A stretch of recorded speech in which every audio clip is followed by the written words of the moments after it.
You actually highlighted the clause, like with a yellow marker? He snorted, waving the contract like it was a cocktail napkin. That's adorable. The room chuckled low, smug, complicit. My jaw didn't move. My heart didn't even tick faster. But I mentally penciled a little black X over his name. It was my 14th year in that office, and I knew how to spot rot before it smelled. The new VP, Chase, yes, Chase, because of course that's his name, had rolled in 2 months prior like a frat boy who won a startup in a raffle. Business school haircut, loafers without socks, and an MBA from a program I suspect required at least 2 Instagram stories per week. His LinkedIn said things like disruptor and operational Sherpa. Mine had one word, compliance. Most people didn't even know I had a law degree. I didn't advertise. I didn't grandstand. I didn't raise my voice when leadership accidentally set vendor net terms to 120 instead of 30. I just attached a snippet from the procurement reg to my weekly report and let it do the screaming. Look, before we go further, this story gets good. Like, federal auditor crashes your board meeting good. So if you're listening and haven't subscribed yet, take a second. It really keeps this old compliance team caffeinated, and honestly, intern gets very emotional when the likes go up. Keeps her from crying over Excel formulas. Anyway, I'd built a career being unremarkable on purpose. Beige sweaters, quiet entrances. I was the kind of person you saw in the break room and assumed had been there since the building was constructed. That was fine, that was safe, until Chase arrived. Day one, he moved into the corner office like he'd paid rent, didn't shake my hand, didn't ask what I did, just pointed at the wall of binders behind my desk and said, "Are those, like, real files?" I thought everything was digital now. My eyes smiled, my mouth didn't. 2 weeks later, I was left out of the annual vendor audit prep call. Not by accident. His assistant CC'd everyone in purchasing and ops and tagged it need decision makers only. I sat there, watching the invite flash across my screen like a mosquito you know is gonna bite someone else first. They'd never survived an audit without me. Hell, they barely survived lunch without me flagging allergen disclosures.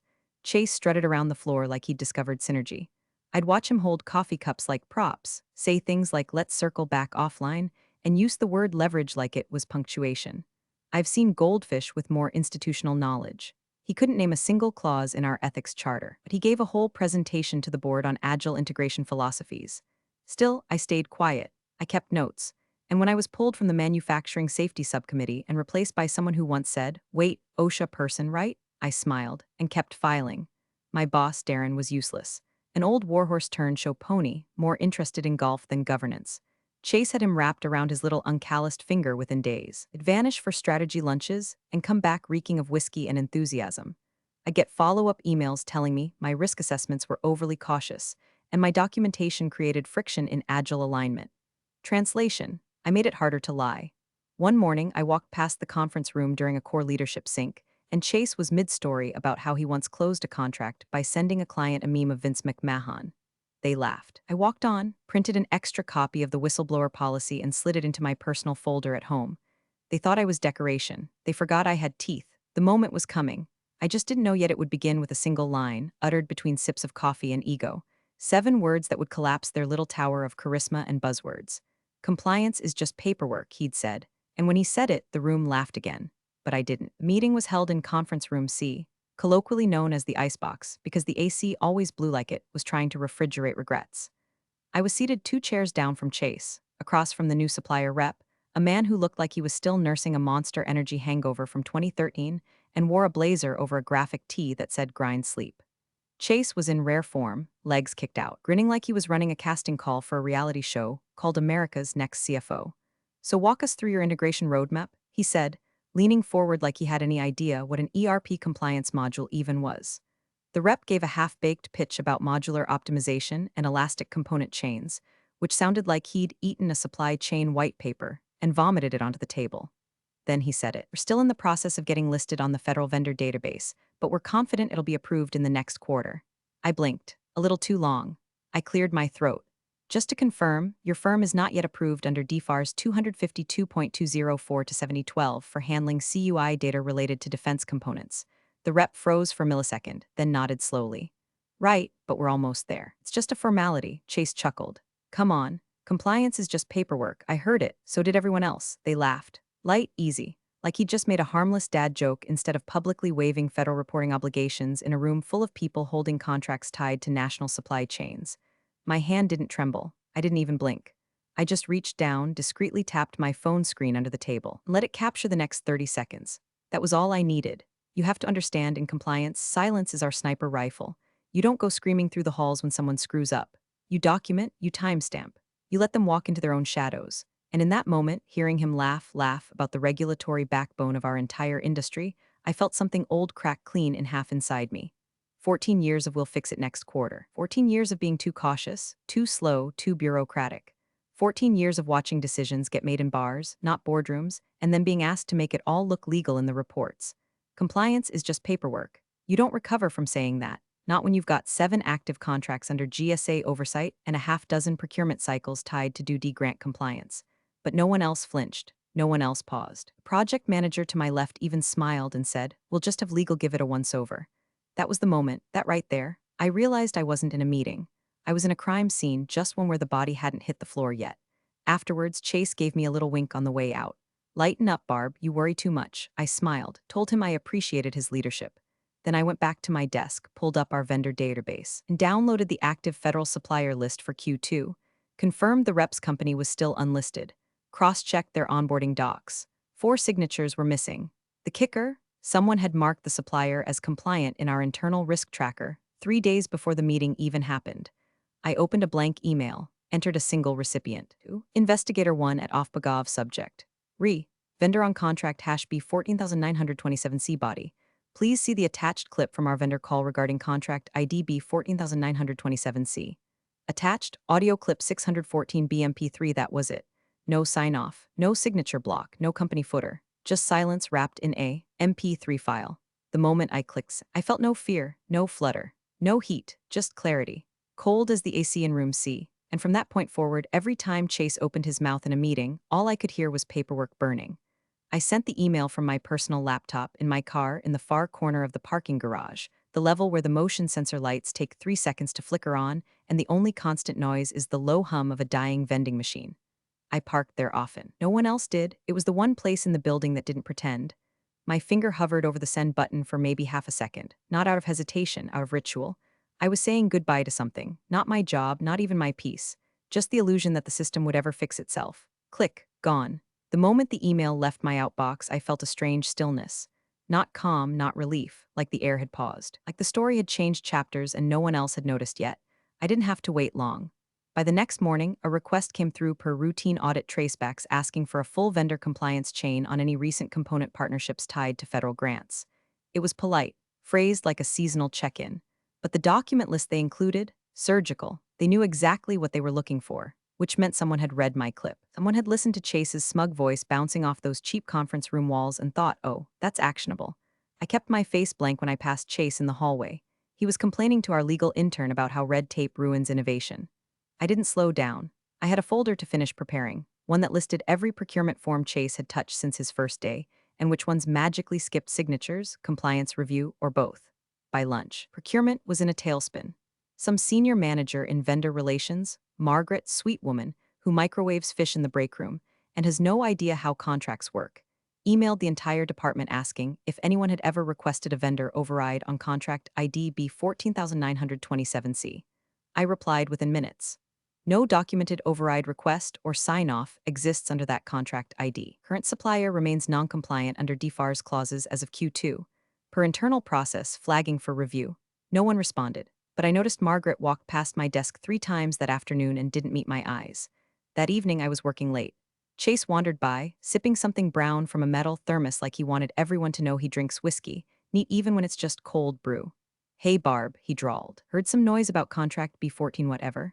Legal's getting twitchy." I glanced up. It's probably just a standard request. They run randoms all the time. He chuckled. "Yeah, still, make sure you've got your boxes checked." "Always do," I said and smiled.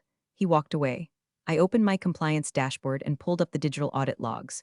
His login had accessed 6 files tied to that vendor in the last 24 hours. 2 were marked read only. Restriction I placed. He tried to edit them anyway. I added the intrusion attempt to my external folder, not the company drive, a real folder with paper, ink, dated. I've learned to keep analog backups. You can't gaslight a hard copy. Later that night, I walked past the glass lobby, empty, dim, the kind of place that looks like it forgot people once worked there.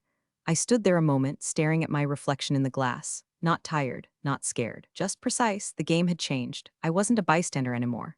I was in motion. No more documenting messes after the fact. No more burying warnings and footnotes. This wasn't cleanup. This was targeting. They never heard the shot. They still don't know they've been hit. but the bullet's already in the air.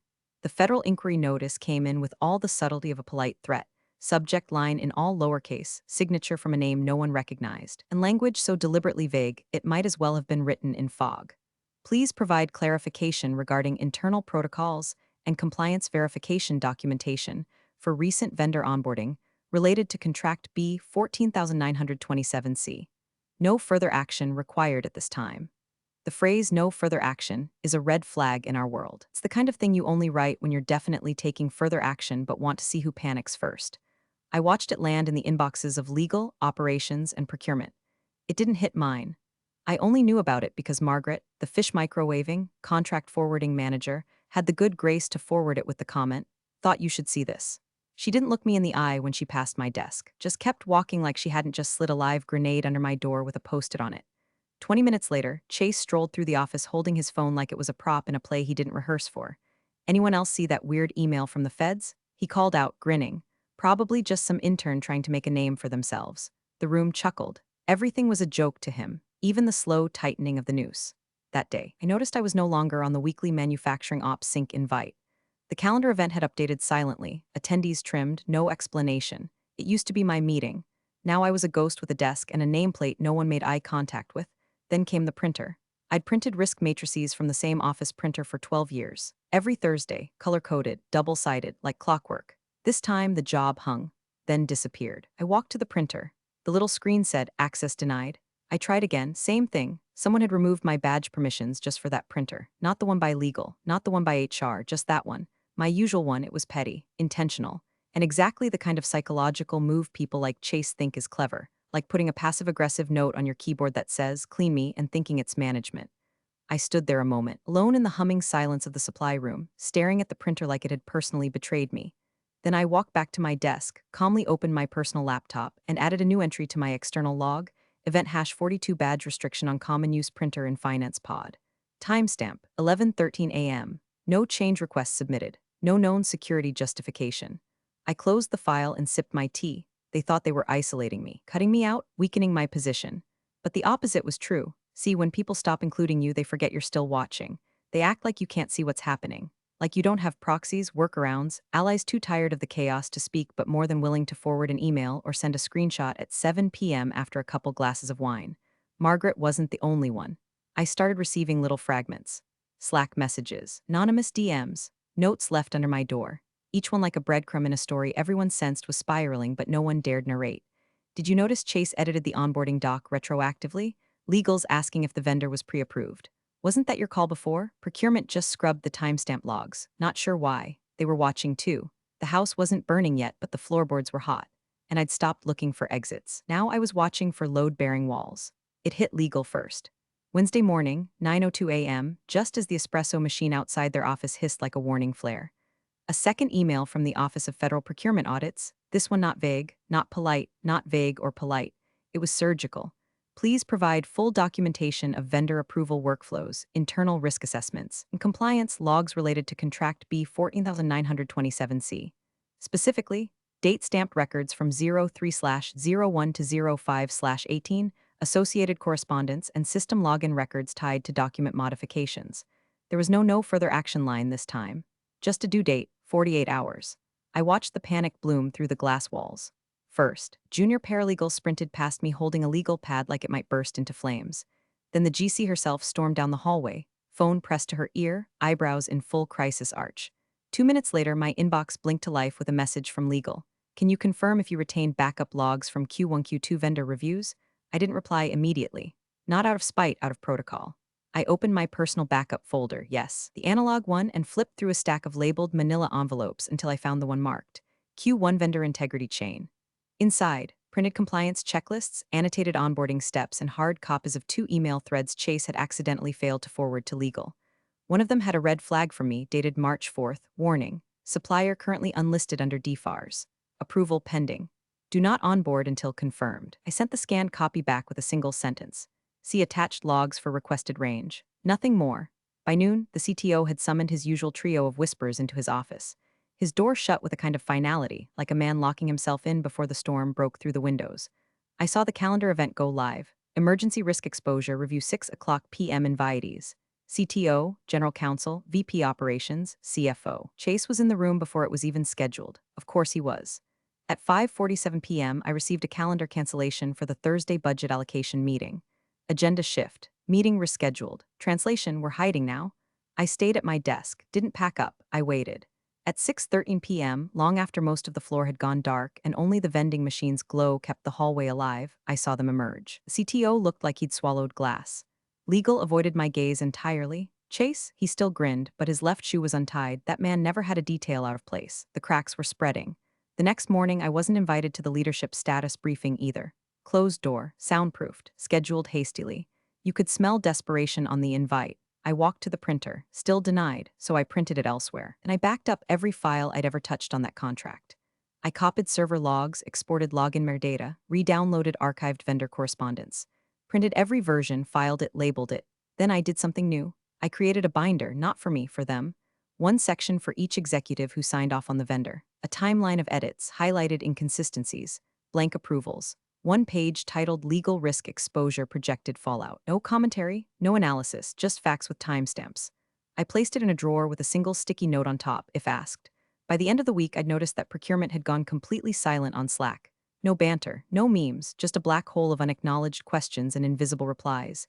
Then on Friday afternoon, one of the junior IT guys, Jeremy, I think, approached my desk. He looked pale. Hey, weird question. Did you run any permissions changes on Chase's files? I blinked. No, why? He shrugged, fake casual. Just some logs showed admin overrides from your account. Thought maybe it was a glitch. I stared at him. I haven't touched Chase's files. You should escalate it if there's an anomaly. He nodded, too quickly, walked off. I waited 5 minutes, then opened my access log. Found exactly what I expected. Someone had cloned my login and tried to pin a document change on me. It failed. My audit log caught the conflict. I printed it, dated it, filed it under a new label, tampering attempt stage 1. The escalation had begun, and I wasn't scared, I was ready. The access log didn't lie. Friday night, 10:42 p.m., long after the janitorial staff had vacuumed around the interns' beanbags, and the lights dimmed low enough to forget who you stabbed for corner office, someone used temporary admin credentials to dip into my compliance drive. Specifically, the folder labeled Federal Ready, Contract B 14927C. The audit trail flagged it in yellow, accessed externally via VPN. User not recognized. Device ID unknown. Session ended after 42 seconds. 42 seconds. Just long enough to panic. Not long enough to understand what I keep in that folder. I didn't raise a flag, didn't even report it to IT. I just took out my legal pad, wrote down the timestamp, underlined it twice, and stapled it to a printed screen capture of the log. Then I locked it in my external binder under the divider marked Retaliation Passive Stage. Monday morning. HR called me in. Carol from HR looked like someone who'd gotten her degree in workplace harmony from a YouTube certificate course. She smiled like a flight attendant asking if I'd like to crash in the mountains or the sea. She gestured to a chair, folded her hands, and said the line I'd been waiting for. We wanted to talk to you about a potential development opportunity. That phrase should come with a siren. She handed me a printed memo, unlined copy paper. HR font. We believe your deep experience and attention to detail would be invaluable in a strategic culture and values coordinator role. Translated, we want you as far away from compliance as legally possible without firing you and triggering a whistleblower clause. I read it twice. Looked up. Will this change my access credentials? Oh, we're still finalizing that, she said, too quickly. But yes, it would reduce your exposure to sensitive regulatory data, help you focus more on mentorship and culture metrics. I smiled. Genuinely. Wonderful, I said, and folded the memo gently into thirds. Carol blinked, probably expected a fight or confusion or tears. She didn't expect me to ask if I could have a printed version for my records. I walked straight to the mailroom, printed it again, date, time, badge number in the corner, then walked back to my desk, pulled open my bottom drawer, and slid it into the external binder. New label, attempted reassignment phase 1. Chase wasn't even subtle anymore. That afternoon, someone from facilities came by and asked if I wanted to schedule a desk relocation to the new culture and values pod. I declined politely and logged the timestamp. Then I changed the label on my Slack status to working in place until transition details confirmed. No one responded. The silence was louder than anything. In the halls, people started lowering their voices when I passed. Conversations paused mid-sentence. The ops lead, a man who used to ask me about every acronym in our contracts, suddenly started emailing my junior associate instead. Chase, meanwhile, was doing laps in the office like he'd already won. He stopped by my desk once to offer a smug little shrug. Nothing personal, Barb, just realignment. We all have to play to our strengths. I looked up from my screen, didn't blink. Thanks for the feedback. I've been documenting everything. His smile faltered for half a second. Half a second was enough. By Wednesday, I got word from Jeremy in IT, via a mysteriously anonymous message forwarded from a burner Outlook address, that my cloud folders had been flagged for redundant data storage. He included a screenshot. A request to disable, sync, and archive local copies of non-critical materials was signed off by someone in facilities, not IT, not legal, not even Chase. They were laundering the sabotage now, using proxies, paper trails too clean to point directly but clumsy enough to stink. They wanted my files gone, my access gone, my fingerprints wiped from the crime scene, but they didn't understand the depth of my redundancies. They didn't know about the binders, the backups, the terminal I ran from home once a week, mirroring key directories the second any change occurred. I didn't need the company's drives, I was the drive, and now, the files were just kindling. I wasn't holding logs anymore, I was holding a match. Subject line, no reply needed, that was it. No greeting, no footer. Just one line in the body of the email, thank you, see you tomorrow. It hit my inbox at 6:12 p.m. on a Thursday night, just as the last of the sales team stumbled out of the break room arguing about cold brew ratios like it was a religion. I read it once, then again, closed my laptop, locked the external binder, and left the office for the first time in weeks before the sun dipped below the rooftop HVAC unit. That night, I didn't pore over audit logs or annotate tampering timestamps. I lit a candle, poured wine, put on vinyl, slept with my phone off, because I already knew. Friday morning hit with a weird kind of pressure, like the air inside the building was heavier, thicker, like the ceiling tiles knew what was coming and were trying to brace themselves. Chase wasn't in yet. Unusual, considering he usually strutted in like a Peloton instructor off-cycle, ready to ruin someone's morning by 8:15. At 8:36 a.m., security buzzed the front desk. I watched from the window above the printer hallway, yes, the same one I'd been locked out of 2 weeks ago, as a black sedan pulled up to the curb. Out stepped a man in a gray federal issue suit, crisp as fresh litigation. He carried two things, a government laptop and a portable speaker. Not a backpack, not a briefcase, just that. He didn't say much to the receptionist, just showed ID and nodded toward the elevators. I followed our distance. Quiet shoes. No eye contact. He was escorted to the 12th floor. Executive, that's where the board was gathered for their quarterly strategy session. Everyone who mattered was already inside. The CEO, the CTO, the VP of Ops, legal, and yes, Chase, who'd apparently shown up 5 minutes prior looking like he hadn't slept. I wasn't invited. Of course not. But the hallway leading to the boardroom had a glass partition, half frosted. And I'd learned over the years exactly where to stand if you wanted to see without being seen. I stood there now. At 9:01 a.m., the federal agent entered the room, placed the speaker on the table, opened his laptop, and calmly connected the two. I couldn't hear the words, but I knew the audio. Come on, compliance is just paperwork, Chase's voice. Echoing, confident, stupid. You could see the shift ripple through the room. First, the CFO leaned back, then legal sat forward. The CTO blinked slowly, like someone recalculating their entire life insurance policy. And the CEO, he didn't move at all, just stared at the speaker like it had personally insulted his bloodline. The agent let the silence settle after the clip finished. Then, with an almost theatrical slowness, he turned his laptop toward the CEO. I couldn't hear what he said, but I saw his lips. Explain this. Not can you explain? Not do you want to clarify? Just the command, explain. Chase tried to speak, raised a finger, then stopped. His mouth opened, closed, opened again.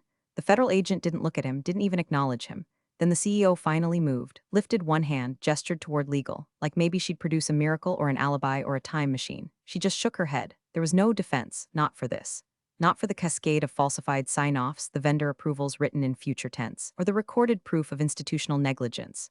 That's when the agent finally said something I could hear, even through the glass. Who oversaw compliance for this vendor? Every head in the room turned, not toward Chase, toward the empty seat across the table. Mine, and then finally the CEO spoke. Where's Barb, a board member, someone who once called me paper wallpaper in a staff mixer, stood and opened the door.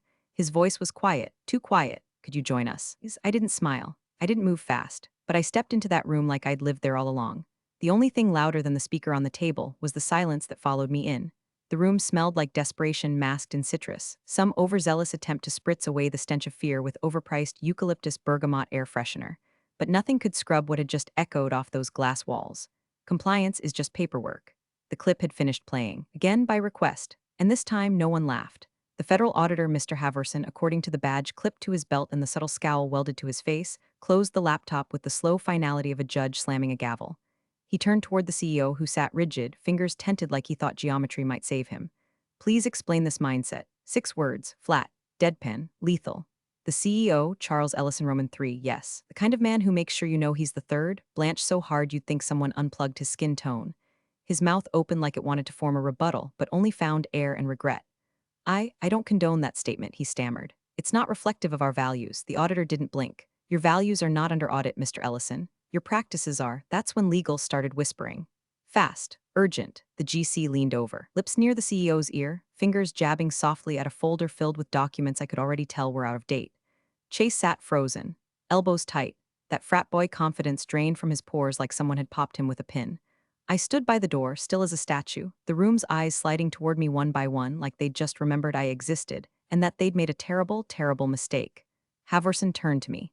"Ma'am," he said, respectful but firm, "you oversaw compliance during the onboarding of vendor Delta Resin LLC?" I nodded. "I did. And did you raise concerns about their approval status?" "Yes, multiple times, documented in internal emails and vendor review logs." He gestured toward the board table. "Please join us." The chair next to legal was suddenly vacated with a speed that made it clear the occupant had no appetite for heat.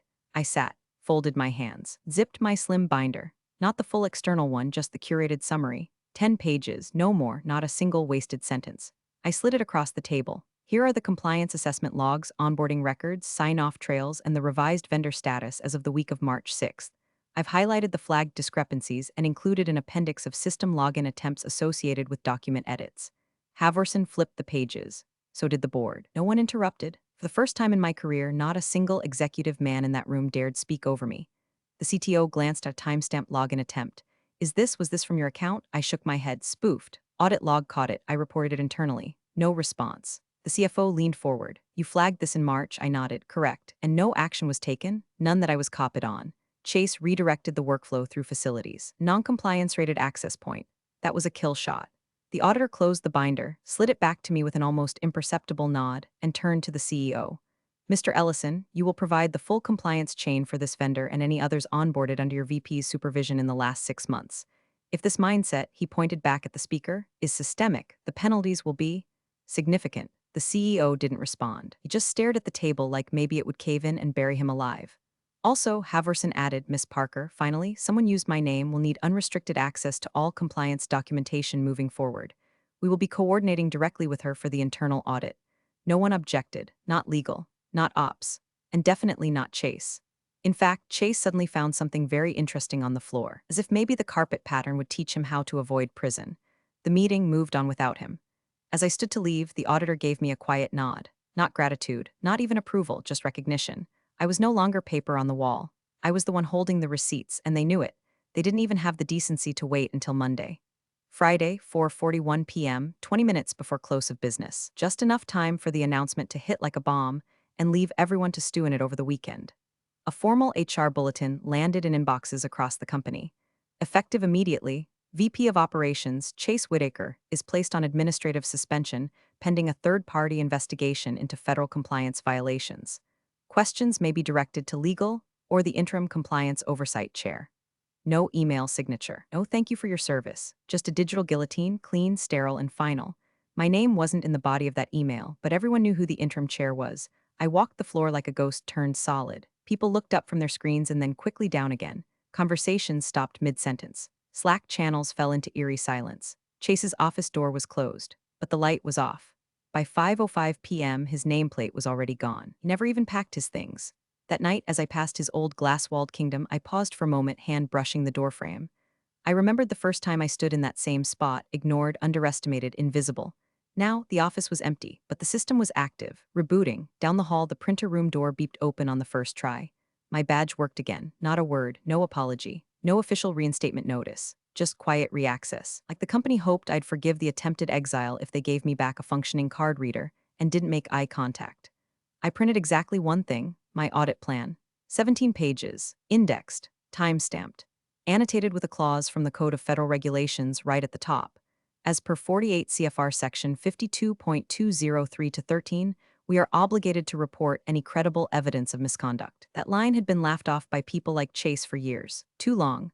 But when the board convened Monday morning, same glass-walled room, different tone, their smiles didn't reach their eyes. No jokes, no Barb, keep this quick. No sighs when I used full clause citations. They listened. I stood at the head of the table, pointing to a timeline that traced every falsified sign-off, every backdated document, every attempt to bury my reports under HR memos and printer lockouts.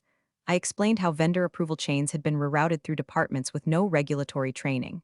I showed the downstream risk exposure, contracts that could collapse, Federal funds at risk of clawback. Lawsuits waiting in the wings. The same people who once dismissed me as detail-oriented to a fault now leaned in, scribbled notes, asked thoughtful questions. Even legal nodded, not out of obligation, out of fear. Because they finally understood I hadn't been waving red flags, I'd been holding the detonator. The CEO was noticeably absent from that meeting, called to a federal compliance hearing, escorted by two attorneys and what looked like the weight of 5 million misjudgments on his shoulders. I never got to see him off, didn't need to. His story wasn't mine. Mine was this, standing in that boardroom, not shouting, not pointing fingers, just explaining calmly, clearly, coldly how close they came to collapse, not because the system failed, but because they ignored the one person who knew how to keep it breathing. The final scene was simple, glass-walled room, a whiteboard behind me, audit schedule outlined in dry erase. Around the table, the entire leadership team, not slouching, not checking phones, not glancing past me toward the next meeting, just listening. As I spoke, no one interrupted. Not once. And when I finished, the CFO said, softly, whatever you need. I nodded, closed my binder, picked up the marker again. They thought they'd silenced me. But all they did was give me the microphone. Appreciate you sticking around, you legends of the break room. Subscribe for more chaos. Let's make your old managers spill their coffee in fear.